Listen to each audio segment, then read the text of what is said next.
track that? They've tracked things going 500 knots under the sea? Yeah, really. Yeah, much faster than any object can actually go undersea. Oh, for sure. Oh, yeah. There's a lot of stuff going on underwater, and a lot. And there's video of these things coming out of the sky into the water and also emerging from the water. Right. Yeah. So it's all so blurry, though. I don't think it's the that transmedium video. Yeah, I don't think some of it's that blurry. I think some of it's crystal clear. We just don't have access to it? Is that what you mean? Yeah. Just we haven't seen it? Correct. So they have some stuff. For sure. So, but there's just a lot going on underwater, and it's measured. And so, whatever. I mean, these are all, again, this is like the most obvious observable level of it, but then you just ask yourself, like, what is this actually? And, if there's been extensive knowledge of this for decades, like maybe 80 years at least, if not going back to the 30s, 90 years, to what end? So there are two possible explanations, obvious explanations. The first is the one you often hear, which is this is so heavy that if the public were to know about it, it would be just disruptive. It would be too scary. Like, you don't want to scare people for no good reason. There's nothing we can do about it. And you also don't want to suggest that, the U.S. military isn't capable of protecting the country, the homeland. And it does suggest that. If you can't control these objects in your airspace, and that's known, if they can't, that's known, okay? Then that suggests a limit to the power of the U.S. military, and you don't want to tell people that because then they won't believe that they're safe. I get it.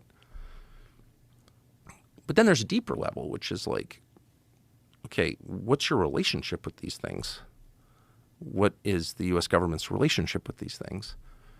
And there's evidence that there is a relationship and that it's a longstanding. And that raises a lot of questions about intent.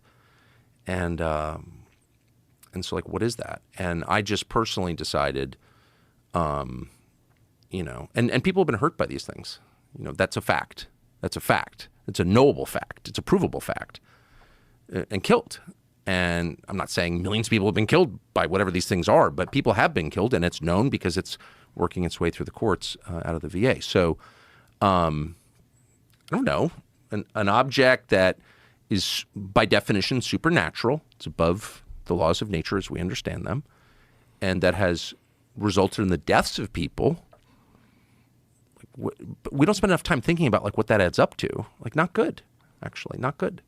How many people do you think have died from these things? I don't know, but I mean, And is it radiation sickness? Is it what's the cause So the of person death? that I talked to, I interviewed someone who was a Stanford medical school professor who's out there and worth talking to, by the way. And You talking about Gary Noal? that's exactly who I'm talking about. He's effectively an expert witness in these cases, so he's an expert in brain injury. Do you know him? Yeah. Yeah. Entirely credible person. Checks all the boxes that I care about. He's got patents, so he's like a lot of Stanford University professors. He's independently rich. I mean, he flew to, I live in a remote place, and he flew to my place at his own expense because he wanted to tell his story.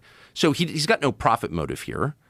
He's the most highly credentialed person at the university, practically, at Stanford Medical School. We consider that a big deal.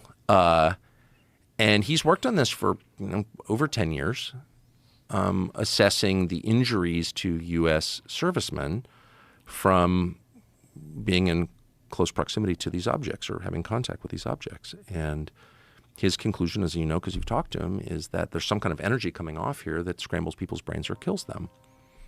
And it's not exactly radiation, at least in his telling to me. So anyway, but the point is, people have died. Yeah. And so, it does raise a lot of questions about what the hell, right? What the hell? American citizens have died and you're hiding it? Why are you hiding that? Why would you hide that? Perhaps because they don't have any explanations. Because it's so beyond our comprehension that they're still trying to piece it together. I would wonder how much interaction they really do have with these things. If I was from another planet or if I was some interdimensional being, I don't know how much I'd give a shit about the president. I don't know how much I'd give a shit about the government. I would probably look at this infantile race, this species, this bizarre